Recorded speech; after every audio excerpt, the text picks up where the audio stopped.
সবজিটা উপরে দেখতে ভালো কিন্তু ভিতরে পোকা ছিল। ঠিক মানুষেরও কিন্তু এরকম। আমার স্বামীটা দেখতে বোঝা যায় না সে একজন অসুস্থ মানুষ, অথচ তার ভিতরে মরণব্যাধি ব্লাড ক্যান্সার রোগ বাসা বেঁধেছে। ভিডিওটি লাইক শেয়ার করে অবশ্যই আমাদের পাশে থাকবেন।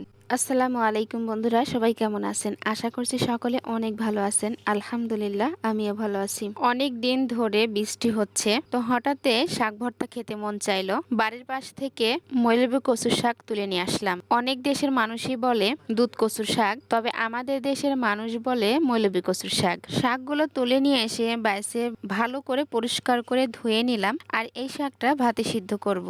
আর এই শাকটা ভর্তা কিন্তু খেতে অনেক ভালো লাগে। এখন চলে আসলাম রান্নাঘরে রান্না করার জন্য। আপনাদের ভাইয়া ঢোপা বেগুন নিয়ে আসছে ভাজি খাওয়ার জন্য।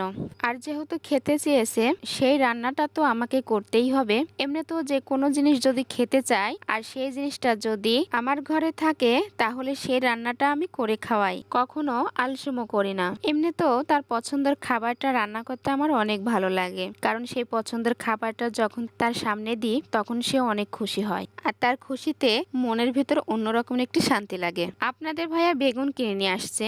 বেগুনগুলো দেখতে ভালো ছিল, বেগুনটা কেটে দেখি ভিতরে পোকা আছে। সবজিটা উপরে দেখতে ভালো কিন্তু ভিতরে পোকা ছিল। ঠিক মানুষেরও কিন্তু এরকম। আমার স্বামীটা দেখতে বোঝা যায় না সে একজন অসুস্থ মানুষ, অথচ তার ভিতরে মরণব্যাধি ব্লাড ক্যান্সার রোগ বাসা বেঁধেছে। তাকে দেখে বোঝা যায় না বিধায় কিছু কিছু ভাইয়া আছে আজে বাজে কমেন্ট করেন, আপনি তো সুস্থ মানুষ, আপনি কাজ করে খেতে পারেন না, ভিডিও বানান। অথচ আমার এই বিপদে যারা আমার পাশে আছেন, আমাদের বিষয় জানেন, তারা কখনোই এই ধরনের কথা বলে না। আর এদের কমেন্টে আমার স্বামীটা অনেক কষ্ট পায়। আর আমার স্বামীটা কামচোর না। অনেকে আছে কাম দেখে ভয় পায়, সে কিন্তু সেরকম না। সে ছোট থেকে পরিশ্রমী মানুষ। সে পরিশ্রম করে টাকা ইনকাম করতেই পছন্দ করে। অনেক রোগীরাই আছে ক্যান্সার রোগ হয়ে তারা রেস্টে থাকে, অথচ আমার স্বামীটা অসুস্থ হয়েও যতটুকু পারে কাজ করে।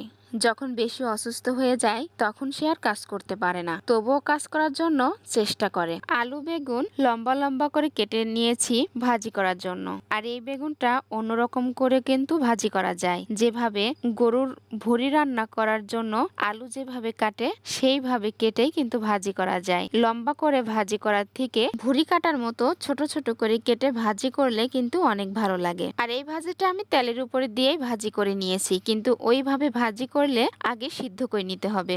বেগুন ভাজি করা হয়ে গেছে, এখন আমি শাকটা ভর্তা করে নেব। আর সেজন্য আমি একটা বড় দেখে পেঁয়াজ নিলাম, কারণ শাক ভর্তাতে পেঁয়াজ, ঝাল চওড়া, পর্যাপ্ত পরিমাণ লবণ, তেল দিয়ে ভর্তা করলে খেতে কিন্তু অনেক ভালো লাগে। আজকের খাবার বেগুন ভাজি আর শাক ভর্তা। এরকমের খাবার খেতে কারা ভালোবাসেন কমেন্টে বলবেন। পেজটি ফলো দিয়ে ভিডিওটি লাইক শেয়ার করে অবশ্যই আমাদের পাশে থাকবেন। আজকের ভিডিওটা এখানে শেষ করছি। সবাই ভালো থাকবেন। আল্লাহ হাফেজ।